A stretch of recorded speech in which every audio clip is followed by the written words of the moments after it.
ETF index mutual funds నేర్చుకుని stock మార్కెట్లో రాణించాలనుకుంటున్నారా? వెంటనే ఈ నెంబర్కి కాల్ చేయండి.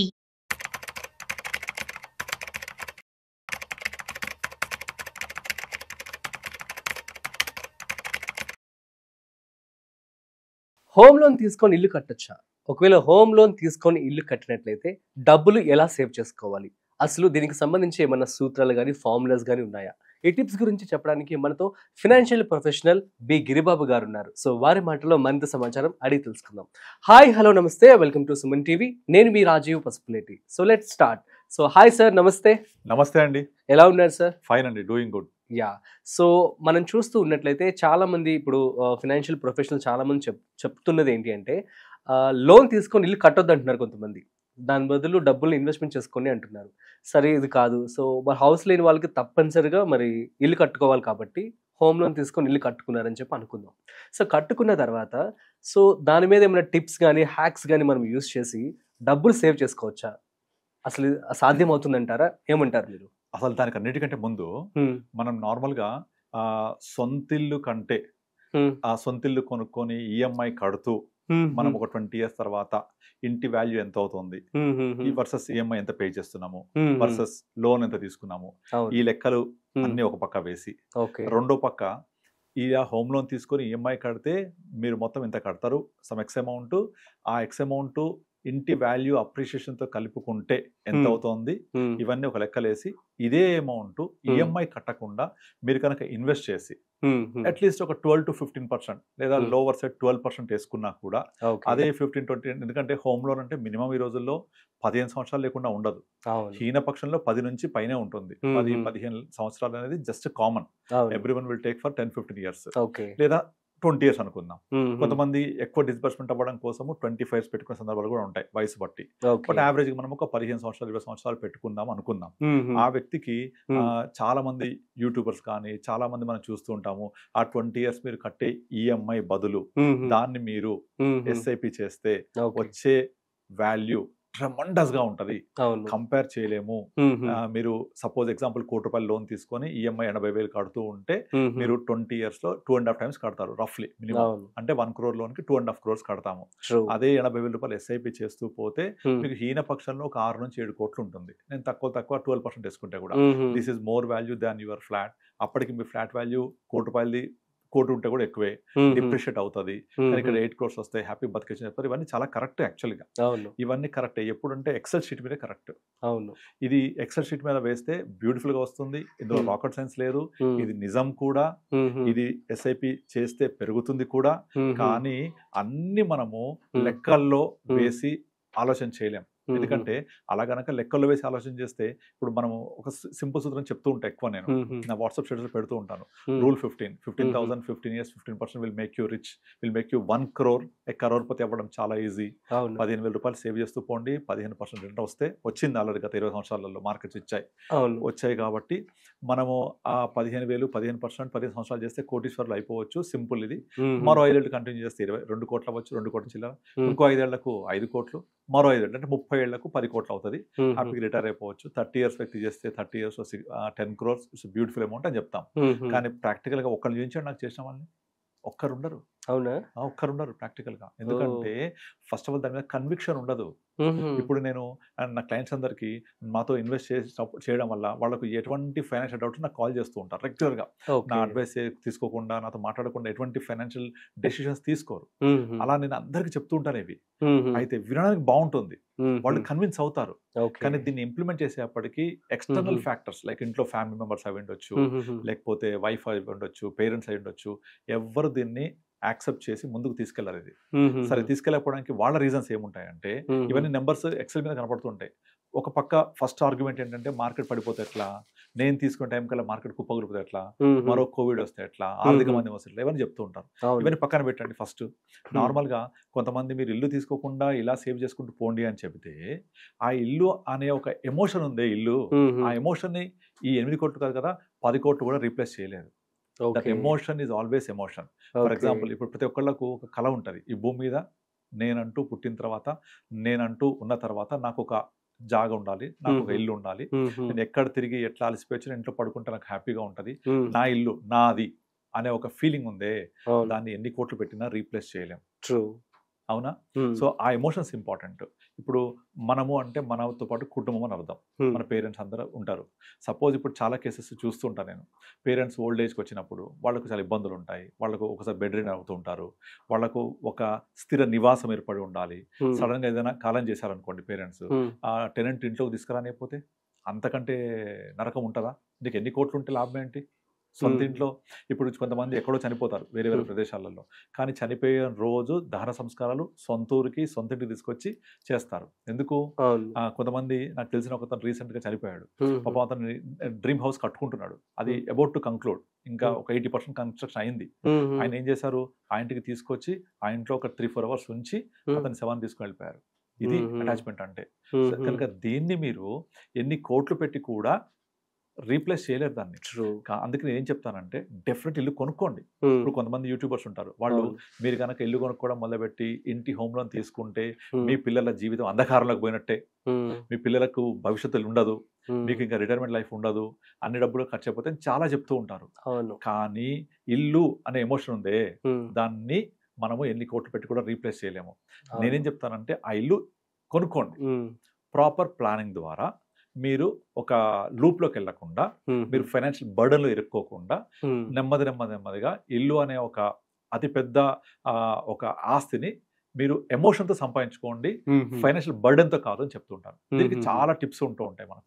ఫర్ ఎగ్జాంపుల్ ఇప్పుడు మీ దగ్గర మీ బడ్జెట్ ఒక ₹1,00,00,000 అనుకోండి. ఈ రోజులో ₹1,00,00,000 లేకుండా ఇల్లు అసలు ఎక్స్పెక్ట్ కూడా చేయలేము మనం.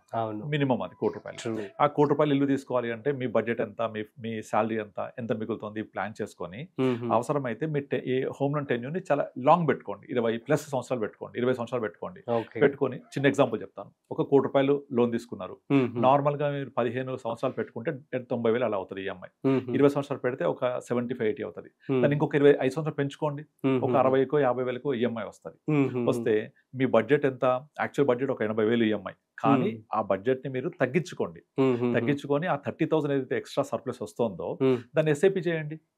అంతేకాని చాలా మంది ఏం చేస్తారంటే నేను 25 years పెట్టుకున్నాను కానీ 25 years కట్టను, నా దగ్గర ఏదైతే ఎక్సెస్ ఉంటుందో ఇదంతా నేను కడుతూ పోతా అని ఫీల్ అవుతారు. కానీ 25 years టెన్యూర్ పెట్టుకున్నప్పుడు మొదటి 7-8 years ఓన్లీ ఇంట్రెస్ట్ తీసుకుంటాడు బ్యాంక్ వాడు, అసలు ప్రిన్సిపల్ ఉండదు అందులో. కనుక మీరు మెజారిటీ అమౌంట్ ఇంట్రెస్ట్ పొద్దు ఏది ఈఎంఐస్ కట్టేది. అప్పుడు మీరు ఏదైతే ఎక్స్ట్రా కడతారో అదంతా ప్రిన్సిపల్కి వెళ్తూ ఉంటుంది. కనుక ఈ ₹1,00,00,000 బడ్జెట్ ఏదైతే ఉంటుందో హోమ్ లోన్ దాన్ని క్లియర్ చేయాలి అంటే మీరు 10 సంవత్సరాలు కట్టుకుంటూ పోయినా కూడా అది ప్రిన్సిపల్లో చేరుతూ ఉంటారు, కానీ మీ ఇంట్రెస్ట్ తినేస్తూనే ఉంటారు వీళ్ళు. కనుక మీకు చాలా టెన్యూర్ అయిపోతుంది ఏది ప్రిన్సిపల్ కట్టుకుంటూ పోతే. దాని బదులు మీరు ఈఎంఐ మాత్రం కట్టి రిమైనింగ్ అవుట్ ఎస్ఐపి చేయండి. జస్ట్ ఒక 60,000 మీ బడ్జెట్ ఒక 80,000 ఈఎంఐ హోమ్ లోన్ 80,000 ఉంటే దాన్ని రెడ్యూస్ చేసుకోండి, టెన్యూర్ పెంచి ఒక 55 తెచ్చి ఒక 30,000 రూపీస్ మీరు సిప్ చేయగలిగితే, అంటే ఇక్కడ బడ్జెట్ మారట్లేదు, 80,000 ఫస్ట్ అనుకున్న బడ్జెటే 50,000 కుదించాలి దాన్ని. ఆ రిమైనింగ్ 30,000 సిప్ చేయండి. ఓ 10 years తర్వాత మీ ఎస్ఐపి 30,000 చేసిన అమౌంట్ తక్కువ 60 లక్షల పైన అయిపోతుంది. మనమే 3.6 lakh పే చేస్తాం per annum. 30,000 into 12 3.6 lakh. 10 years 36 lakhs మనం పే చేస్తాం 10 years లో. అది 10 years తర్వాత వర్స్ట్ కండిషన్ లో ఒక 80-90 lakhs అవుతుంది. అది ఎట్ ద రేట్ ఆఫ్ 12% తీసుకున్నా కూడా డబుల్ కంటే ఎక్కువ అవుతుంది. అంటే 10 years తర్వాత 75-80 lakhs వచ్చిందా?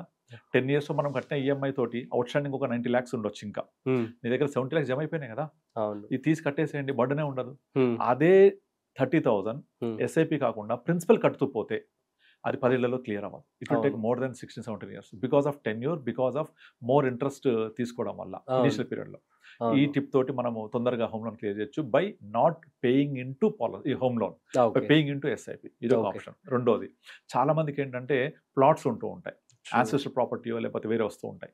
ఆ ప్లాట్స్ అలాగే ఉంచుకొని ఒక ఆస్తి పరులుగా ఉండే బదులు దాన్ని లిక్విడేట్ చేసుకొని ఆ వచ్చిన డబ్బుల్ని మీరు ఒక మ్యూచువల్ ఫండ్ పెట్టుకొని ఎస్డబ్ల్యూపీ తీసుకోండి, లేదా మంత్లీ డివిడెంట్ ఆప్షన్ తీసుకోండి.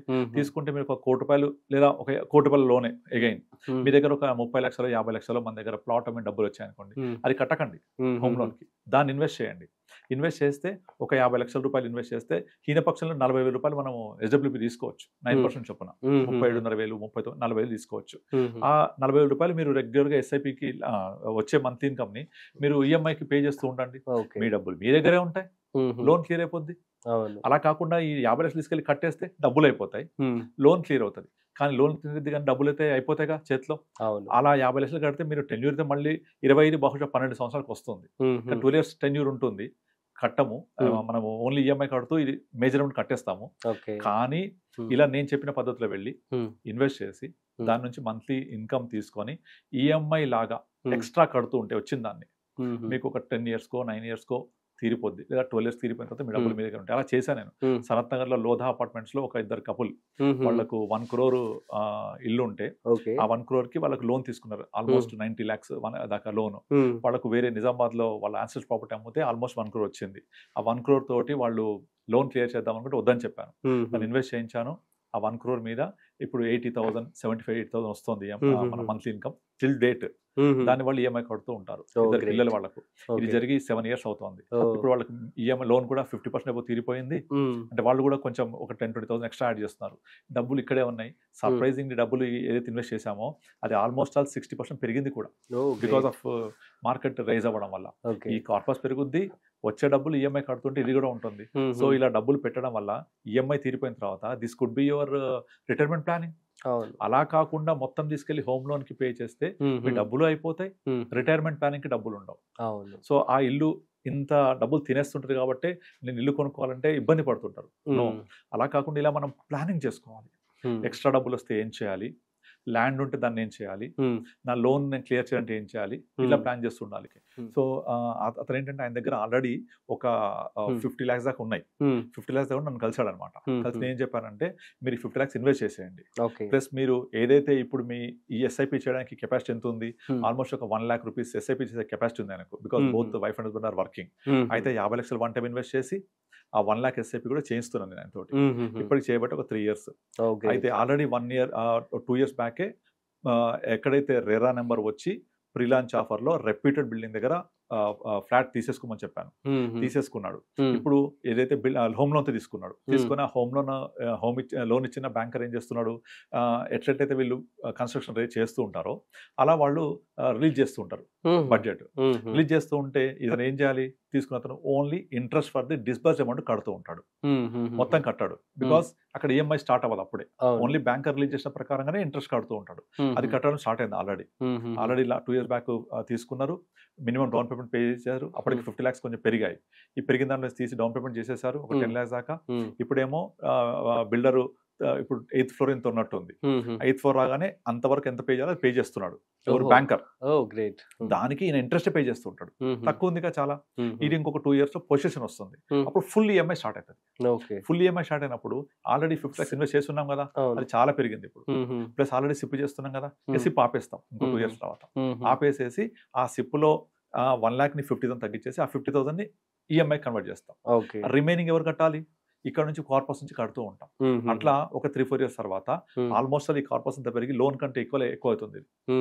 కట్టగలిగితే ఓకే, లేదంటే తీసేసి కట్టేయచ్చు. అట్లా మన దగ్గర డబ్బుల్ని ముందుగా ఇన్వెస్ట్ చేసుకొని ఒక ప్రీ లాంచ్ ఆఫర్ లో రెరా నెంబర్ వచ్చిన తర్వాత ప్రాపర్ మంచి బిల్డర్ ని రిప్యూటెడ్ బిల్డర్ గా తీసుకొని దాన్ని మనము పొజిషన్ కి టైం ఇస్తే ఈ లోపల మన దగ్గర కార్పస్ పెరుగుతుంది. కానీ అందరూ అలా కాదు, అలా చేయరు. ఉన్న డబ్బులు తీసుకెళ్లిపోయి డౌన్ పేమెంట్ చేసేద్దాం, వెంటనే లోన్ తీసేసుకుందాము, లోన్ తీసేసుకొని నేను ఈఎంఐ కడుతూ పోవాలి. ఎప్పటిదాకా 15 సంవత్సరాలు 20 సంవత్సరాలు కడుతూ ఉంటారు. మీరు దీన్ని మొత్తానికి ఒకటి సింపుల్ గా టైం ఇవ్వాలి కొద్దిగా. డబ్బులు ఉంటే ఇన్వెస్ట్ చేసి టైం ఇచ్చి మీరు కొనుక్కోండి. ఇక్కడ క్వశ్చన్ వస్తుంది, నేను టైం ఇస్తే అప్పటికి ఇల్లు పెరిగిపోద్ది కదా అని, వాల్యూ పెరుగుద్ది అని. కరెక్టే. అప్పుడు ప్రీ లాంచ్ లోకి వెళ్ళండి. ప్రీ లాంచ్ లో 2 కండిషన్స్, ఒకటి రెరా నెంబర్ వచ్చి ఉండాలి, 2 రెప్యూటెడ్ బిల్డర్ అయి ఉండాలి. ఇలా వచ్చినప్పుడు మీకు ప్రాబ్లం ఉండదు, రెరా ఉంది కాబట్టి సేఫ్ గా ఉండొచ్చు. అక్కడ ప్రీ లాంచ్ లో వెళ్తాం కాబట్టి మినిమం 3-4 years టైం దొరుకుద్దా. నెంబర్ 3 ఇంపార్టెంట్, లోన్ తీసుకొని దానికి స్టార్ట్ తీసుకోండి. లోన్ తీసుకుంటే ఆ బిల్డింగ్ యొక్క వ్యాలిడిటీ, ల్యాండ్, సైట్ ఎవరు చూసుకుంటారు రెస్పాన్సిబిలిటీ? బ్యాంకర్ చూసుకుంటారు కదా. బ్యాంకర్ లోన్ ఇచ్చే ముందు అన్ని చూసుకుంటారు కదా వాళ్ళు బ్యాంకర్. కనుక ఆ లీగాలిటీ పరంగా మనకు బర్డన్ ఉండదు. Banker will take care of all the legalities. So 50% అక్కడ వర్క్ డన్. సో తర్వాత మనం ఇక్కడ ఆల్రెడీ ప్రీ లాంచ్ తీసుకున్నాం కాబట్టి వాడు పొజిషన్ కి 3-4 years టైం తీసుకుంటారు కదా. ఈ లోపల మన ఎగ్జిస్టింగ్ కార్పస్ పెరుగుద్ది, మన ఈఎంఐ బర్డన్ ఇమీడియట్లీ ఉండదు. కానీ ప్రైస్ ఎప్పుడుది, ఇప్పుడు ప్రైస్ వచ్చేసింది, ఈ ప్రైస్ తీసుకుంటాం కదా. ప్రీ లాంచ్ ఆఫర్ అంటే ఇప్పుడున్న ప్రైస్ లాక్ అయిపోతాం మనం. ఈ ప్రైస్ పెరిగినా మనకు అప్లికబుల్ కాదు. అలా కాకుండా నేను హై ప్రైస్ ఉంటుంది 4 years అవుతా అంటే ఎస్ హై ప్రైస్ ఉంటుంది, but you lock now by going pre launch offer. At the same time ఈ రిపీటెడ్ బిల్డర్ ఉండడం వల్ల, రేరా నెంబర్ వచ్చి ఉండడం వల్ల మీకు సేఫ్లో ఉంటాం. Because Okay. పిల్లల నుంచి చాలా మోసాలు జరుగుతుంటాయి, జాగ్రత్తగా ఉండాలి. ఓకే. తర్వాత దీన్ని మీరు లోన్తో కనుక తీసుకోవడం జరిగితే banker will take care of all legalities. So అన్ని విధాలుగా మీరు సేఫ్ 360 degreesలో అండ్ మీ డబ్బులు మీ దగ్గరే ఉన్నాయి. ఇది కొంచెం పెరిగిన తర్వాత దీన్ని కడుతుంటారు. ఇట్లా రకరకాల పద్ధతుల్లో మంచిగా ఫైనాన్షియల్ ప్లానింగ్ చేసుకుంటే అసలు ఇల్లు కొనుక్కోవడం అనేది ఇబ్బందే కాదు. ఆ డ్రీమ్ ని చాలా చక్కగా నెరవేర్చుకోవచ్చు. ఎందుకంటే ఇల్లు కొనుక్కోవడానికి, ఇంట్లో ఉండడానికి ఉన్నదానికి ప్రత్యామ్నాయం లేదు. ఎన్ని కోట్లు ఇచ్చినా ఆఖరికి మనకు కావాల్సిన ఏంటి? ప్రశాంతత, హ్యాపీ నిద్రపోవడం. దాన్ని can you measure with the value? కనుక ఎక్సెల్ లో లెక్కేసి హోమ్ లోన్ తీసుకుంటే ఇంత అవుతుంది, అదే ఎస్ఐపి చేస్తే 10 కోట్లు అవుతుంది అంటే ఆ 10 కోట్ల కంటే విలువైంది నిద్ర, ఆ 10 కోట్ల కంటే విలువైంది ప్రశాంతత, మనశ్శాంతి. దాన్ని హ్యాపీగా మనము బై చేయొచ్చు దీంతో. Okay, super sir, thank you so much. So guys, అర్థమైంది కదా మీ అందరికీ. సో ఒకవేళ మీరు కనుక లోన్ తీసుకోవాలి, లోన్ తీసుకొని ఇల్లు కట్టుకోవాలి అనుకున్నట్లయితే, సో ప్రాపర్ ప్లాన్ సార్ ఏదైతే చెప్పారో ఇది బాగుంటుంది. ఇందులో భాగంగా మీరు ప్రీ లాంచ్లోకి వెళ్ళొచ్చు. లేదు అనుకున్నట్లయితే కొంత అమౌంట్, ఫర్ ఎగ్జాంపుల్ మీరు కనుక 80,000 రూపాయలు ఈఎంఐ కనుక ఉన్నట్లయితే మీ టెన్యూర్ కొంచెం పొడిగించుకుని 50,000 రూపాయలు ఈఎంఐ కట్టి మిగతా ఏదైతే 30,000 రూపాయలు ఉందో దాన్ని మీరు మ్యూచువల్ ఫండ్స్ సిప్స్లో కనుక ఇన్వెస్ట్మెంట్ చేసినట్లయితే, సో ఏదైతే మీకు కొంచెం లాంగ్ టర్మ్లో మంచి కాపర్స్ రావడం జరుగుతుంది, దాని ద్వారా కూడా మీకు మంచి బెనిఫిట్ అయితే రావడం జరుగుతుంది. దీని ద్వారా మీరు ఈఎంఐ ఒకేసారి కట్టుకోవచ్చు. అట్ ద సేమ్ టైం మీకు డబ్బులు కూడా ఎక్కువ మిగిలే ఛాన్స్ అయితే ఉంటుంది. మీకు ఇంకా ఏమైనా డౌట్స్ ఉన్నట్లయితే కామెంట్ చేయండి, మేము మీకు రిప్లై ఇస్తాము. సో మరొక ఇంట్రెస్టింగ్ కాంటెంట్తో మళ్ళీ కలుద్దాం. అంతవరకు చూస్తూనే ఉండండి సుమన్ టీవీ.